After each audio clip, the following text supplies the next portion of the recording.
In a shocking video posted on social media, presenter Kirsty Gallacher said that she was attacked by a man whilst walking to her car at around 7 p.m.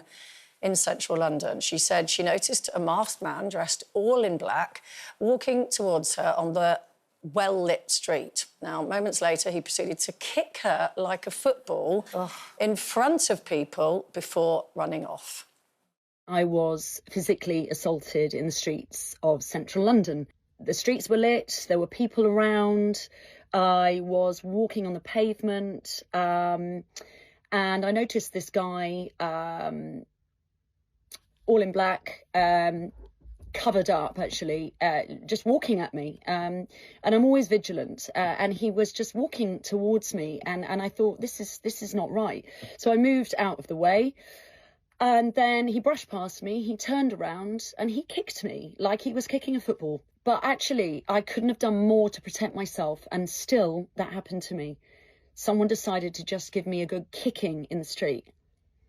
And I really wanted to share it with you because this is happening all the time and it's not good and it's not all right.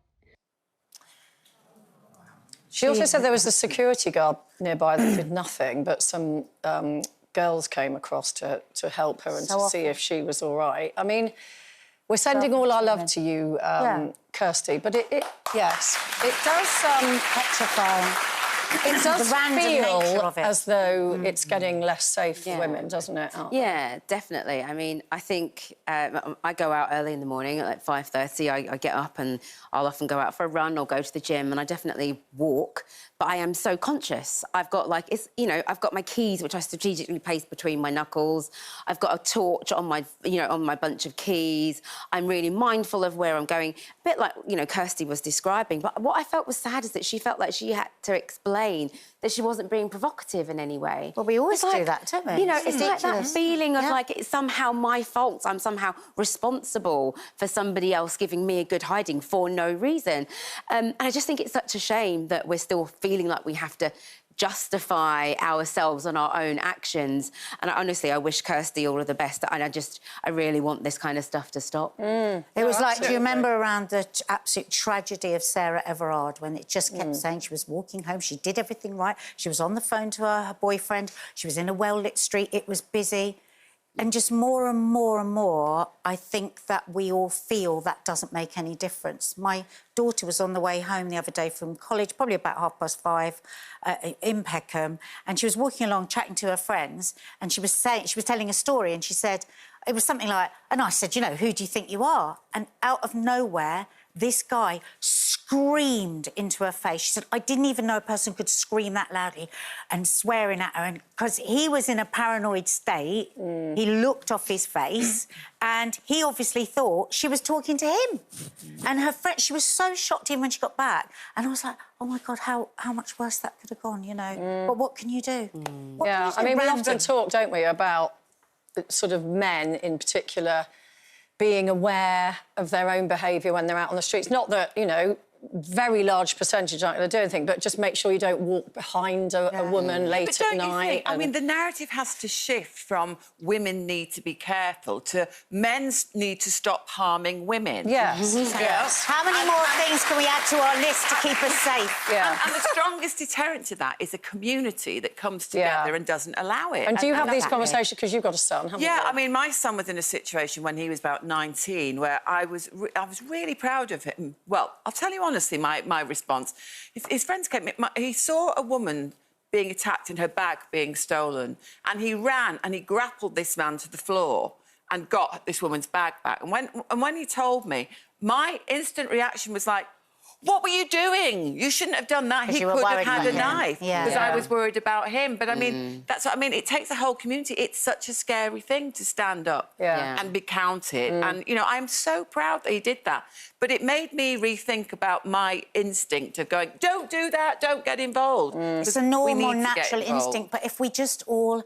I was watching a video the other day, and this was in Japan, and there was a group of women just literally putting this guy on the floor and all sitting on him. And then there was one man who was holding his briefcase. It was so sweet. And apparently he'd been caught upskirting. Yeah. So they, as a group, they just got... So, you know, if you're on the tube and somebody is getting harassed, why don't we all go, come on? Because if we all stand up, you know, we are sick and tired as women of trying to, like, sort this out. We can't. You know, I mean, Kirsty was saying there, she, you know, she's OK, but she's got bruising. Exactly. And it's I was in New York last year with my daughters, and they were walking ahead of me, and I was just sort of, you know, looking around, whatever. And there was a guy who I realised after the event was off his head on something. And we kind of bumped into each other like you do all the time on busy streets. And he went mad and he shoved me against a shop window and was screaming in my face. And the girls were sort of walking off and not realising. And I sort of, you know, stepped away and whatever. And I was fine, but I wasn't fine. I was absolutely in shock. I was just sort of... Because you walk along the street and you're in your own world, aren't you? You're kind of like, oh, look at that. And, oh, look, there's the Empire State Building. And then somebody violates your personal space so aggressively. It's terrifying. And so randomly... as well. It's like, because then you run out of all the things that you do to help you stay safe, even though we know it's... You start making your world smaller because you have fear and you go like, oh, I'm not going there again, I'm not going to do that. And your world gets smaller. And you know... But for women who are out there who are concerned and you're walking down the street, there is a universal sign for if you're in distress. So you just literally close your thumb over and then put your 4 fingers over that thumb, and that is the universal sign for I am in distress. So, for example, if somebody takes you or grabs you, excuse my clothes today, but they're walking you off. And they're walking you off, you can just make that sign behind your back.